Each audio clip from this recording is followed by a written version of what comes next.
지구촌의 코로나19 환자가 50만 명을 넘었습니다. 인구의 60%가 이 바이러스의 면역을 가지게 되었을 때 확산을 멈출 수 있습니다. 4월 6일 날 개학할 수 있을지 아니면 그 이후에 개학할지에 대해서는 속단하기는 어렵다. 예, 밤사이에 전 세계 코로나19 확진자가 50만 명을 넘어섰습니다. 더 정확히는 52만 394명. 사망자도 2만 명을 넘어섰죠. WHO 사무총장은 죽을 각오로 싸워야 한다. 실제로 수백만 명이 사망할 수도 있다. 이런 말까지 했는데요. 자, 이렇게 코로나19가 전 세계적으로 심각한 상황이 되자 우리나라의 최대 고민은 해외 확진자 차단이 됐습니다. 하루 동안 우리나라의 추가 확진자는 104명 나왔는데 그중에 57명이 해외에서 입국한 사람이고요. 그중에 31명은 아예 외국인입니다. 이 입국자들 중 절반은 공항에서 다행히 발견이 됐는데 나머지 절반은 공항 검사대를 통과한 뒤에 발병했습니다. 바로 이게 걱정인데요. 개학도 열흘 앞으로 다가온 상황. 지금 우리가 할 수 있는 최선은 뭔지 이분과 함께 짚어보겠습니다. 분당 서울대병원 감염내과 김홍빈 교수 만나보죠. 김홍빈 교수님 안녕하세요. 네, 안녕하세요.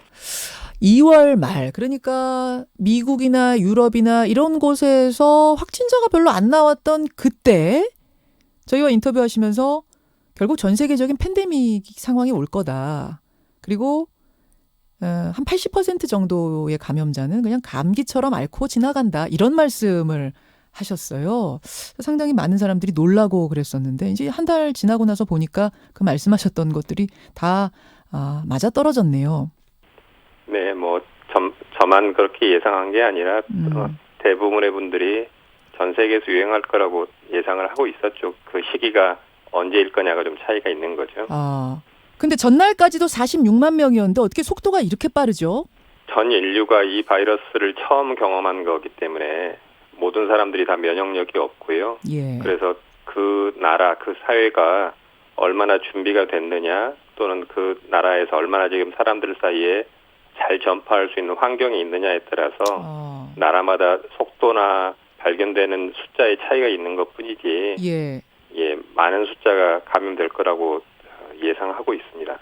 그 WHO 사무총장은 이런 말을 했더라고요. 수백만 명이 죽을 수도 있다. 그러면 이게 언제까지 간다는 얘기인 거죠?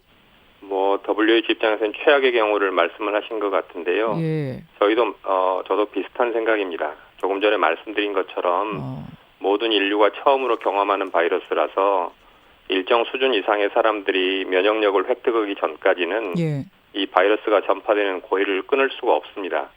그래서 바라기는 빨리 끝나면 좋겠지만 현재 상황에서는 금년 말, 내년 초 언제가 될지는 모르겠지만 상당한 기간이 걸릴 거라고 예상을 하고 있습니다. 상당한 기간이 걸릴 것이다. 네. 그 전에 치료제가 나올 가능성은 없다고 보세요?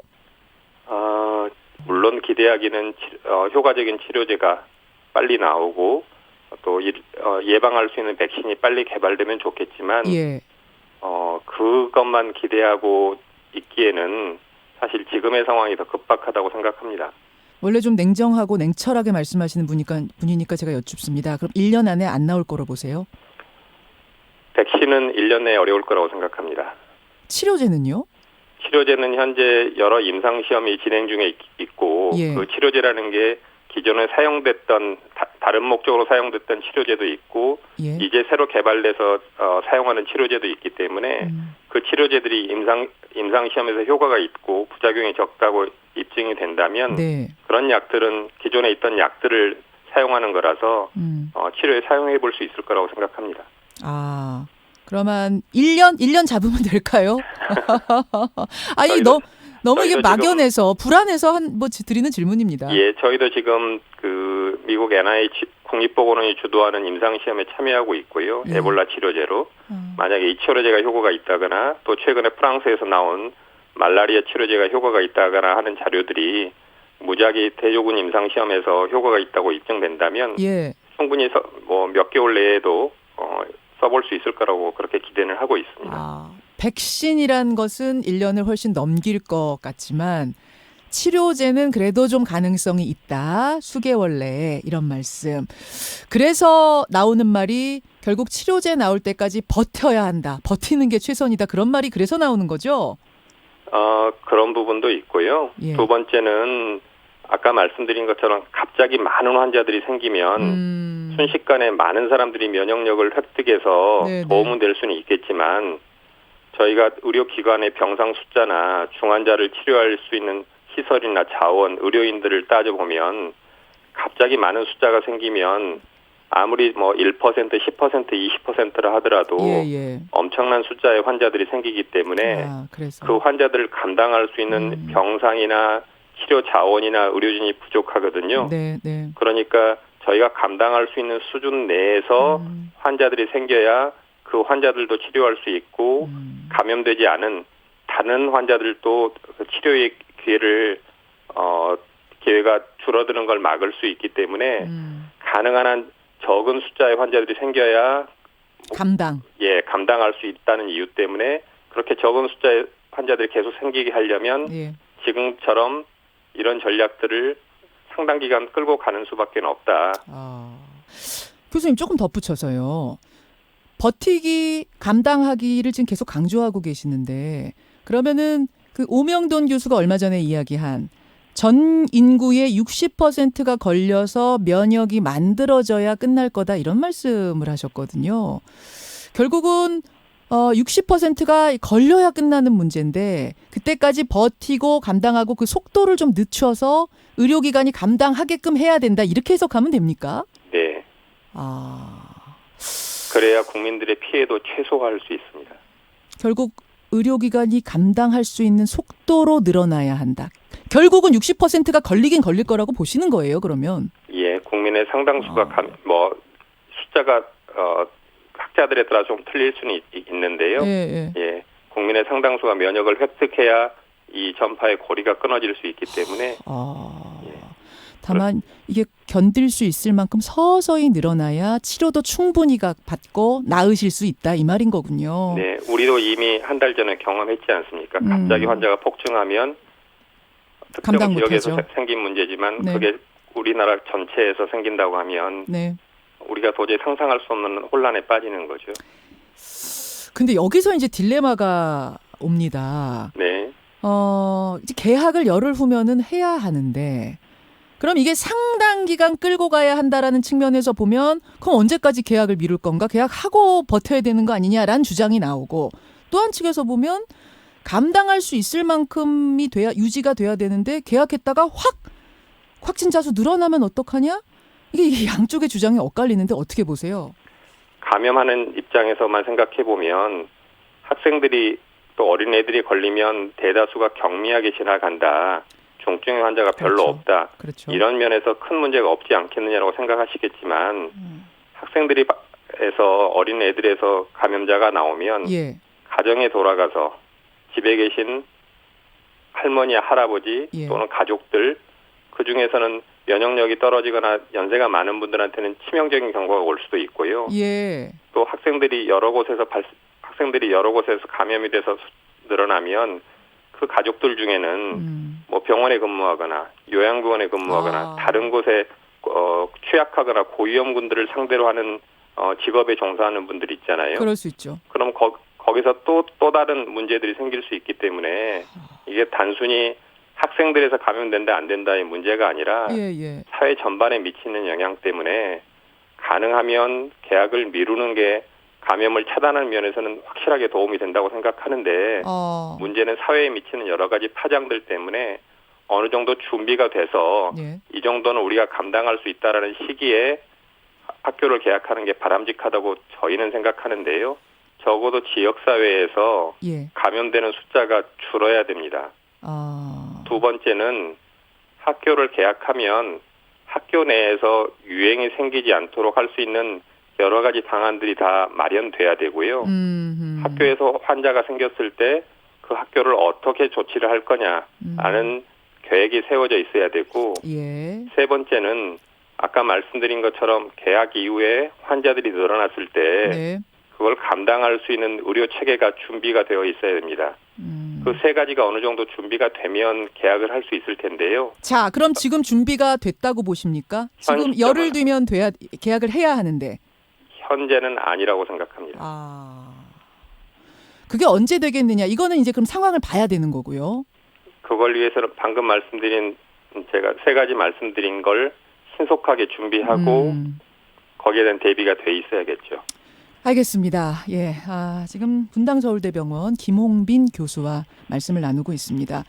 지금 최대한 버텨야 된다. 의료기관이 감당할 수 있을 정도의 상황이 유지가 되는 게 아주 중요하다고 몇 번 강조하셨는데, 근데 지금 버티기를 위협하는 최대 문제는 해외 유입 맞죠, 교수님?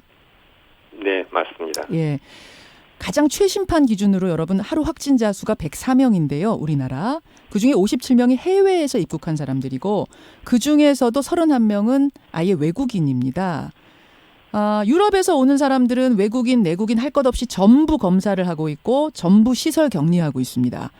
미국에서 오는 사람들은 오늘부터 검사를 하는데 이제 싹 다 검사는 아니고요. 유증상자하고 단기 체류 외국인은 검사를 해요. 근데 나머지는 일단은 공항 통과시킨 후에 자가격리 2주 이렇게 지금 방침을 정했습니다. 이 정도면 될까요? 당연히 조금 전에 말씀하신 것처럼 들어오는 물을 줄여야 댐이 안 무너지겠죠.